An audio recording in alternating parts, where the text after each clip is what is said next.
We're leading in the polls, and it looks close, but I think in the end, it's not going to be a close election. Right-wing dumbcoffs have tried to argue with me. Oh, Trump's winning. And I said the whole time, what I've explained very clearly what my problem is with various polls, that I don't just go believing them. Look, there've been one or two that shown like Kamala Harris up 8 or 10 in Michigan. I don't believe that either. New battleground state polling shows that Kamala Harris has effectively wiped out Trump's lead in all of the key swing states. In Michigan, the latest Bloomberg Morning Consult poll finds Harris leading Trump by 11 points. That is a major shift in that state. In all 6 other battleground states polled, Harris and Trump are in a statistical tie within the margin of error. Anything that doesn't make sense. I look at the preponderance of polls, but I look at other factors as somebody who's worked on many of these things that determine them. Incumbency, economy, these other things. And get out the vote operation is one of those things.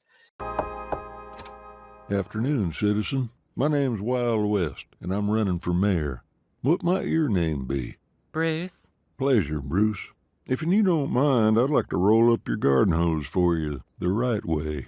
Oh, okay. You see, Bruce, every hose has memory, and you just gotta tap into that memory. You see this kink here?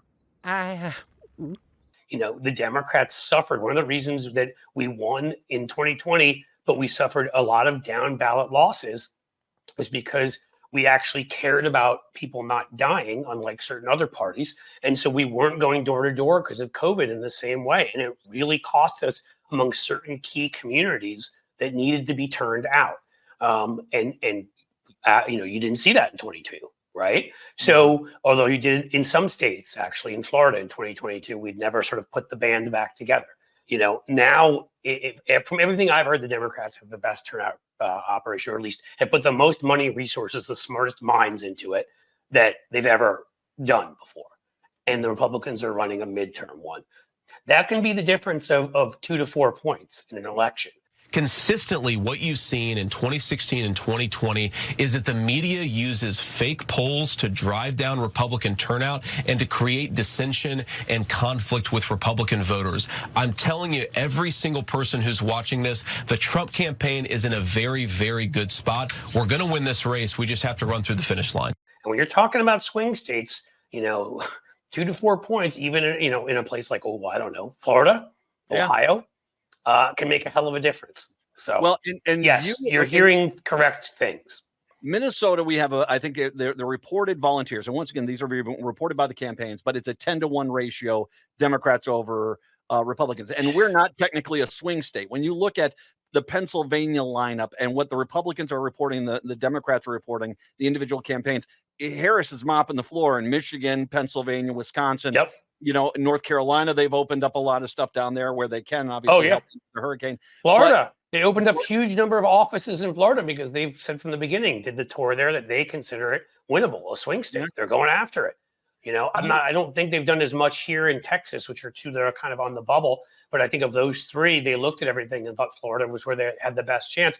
But I even think they've got some offices set up here in Texas. I don't know if Trump has any. So again. And at the very least, that's going to help Sherrod Brown and Colin Allred, right? It's certainly going to help Debbie Mercazzo-Powell in Florida. And again, by far the most important race is the presidential for all the various powers it gives, and for the creepy, weird orange pincushion on the other side who we're running against. What?